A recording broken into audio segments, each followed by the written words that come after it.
আজ 10ই মে রবিবার আবার কুপারসের আশ্রমে আসলাম কাকুর প্রয়োজনীয় জিনিসপত্র দিতে। যে অলরেডি ইট চলে এসেছে আশ্রমে, যে পাঁচিলটা দেওয়া হবে বলছিলাম ওই জায়গায়, তার জন্য ইটগুলো এসেছে। খুব শীঘ্রই আমরা পাঁচিলটা দিয়ে দেবো। যেখানটায় সেই পাঁচিলটা দেওয়া হবে সামনে, আর এই দিকটা সবজি গাছ সব মোটামুটি তৈরি হয়ে গেছে। কুমড়ো শাক, ভেন্ডি, মূলো সবই রেডি। একটু আগাছা হয়েছে, পরিষ্কার করতে হবে। তো কাকুর কাছে চলে এসেছি, কাকুর প্রয়োজনীয় জিনিসপত্রগুলো দিয়ে দেবো। আর একটু শুনে নেবো উনি কেমন আছেন না আছেন। কেমন আছেন? শরীর কেমন আছে? আগের থেকে ঠিক আছে? কোনো অসুবিধা হচ্ছে না তো? ঠিক, এগুলোই ছিল এই সপ্তাহে কাকুর রিকোয়ারমেন্ট।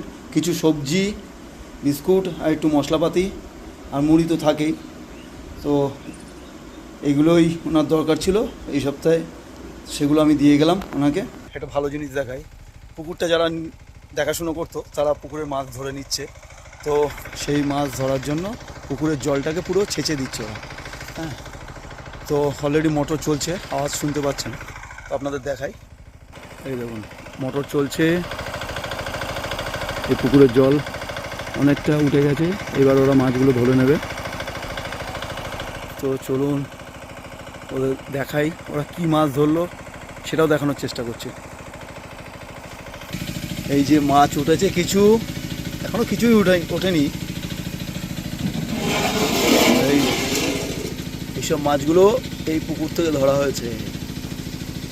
দারুণ দারুণ দারুণ।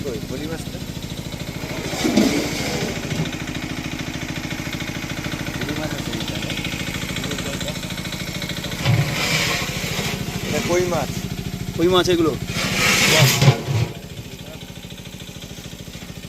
দারুণ দারুণ। এটা লেঠা, লেটা লেঠা মাছ। তো পাম্প দিয়ে জল ওঠানোর কাজ চলছে এখনো। জমিতে পাট গাছ পুঁতেছে, পাট হবে, আবার পাটের সিজন চলে এলো।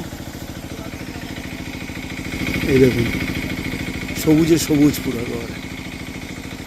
জল তুলে ফেলছে আর মাছের দেখুন অস্তিত্ব কিরম বোঝা যাচ্ছে। প্রচুর মাছ আছে এখানে,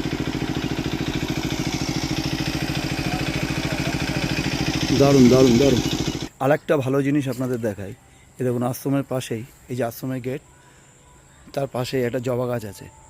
প্রচুর ফুল হয় এতে, প্রচুর প্রচুর, কত ফুল গাছটায়, দারুণ দারুণ। এই টবেও গাছ লাগানো হয়েছে, বিভিন্ন ধরনের জবা ফুল গাছ লাগানো হয়েছে। এটা তো পুরো ফুটে রয়েছে। আজকে এই পর্যন্তই, আর দীর্ঘায়িত করব না। সবাই ভালো থাকবেন, সুস্থ থাকবেন, নিজের খেয়াল রাখবেন, পরিবারের খেয়াল রাখবেন। ধন্যবাদ।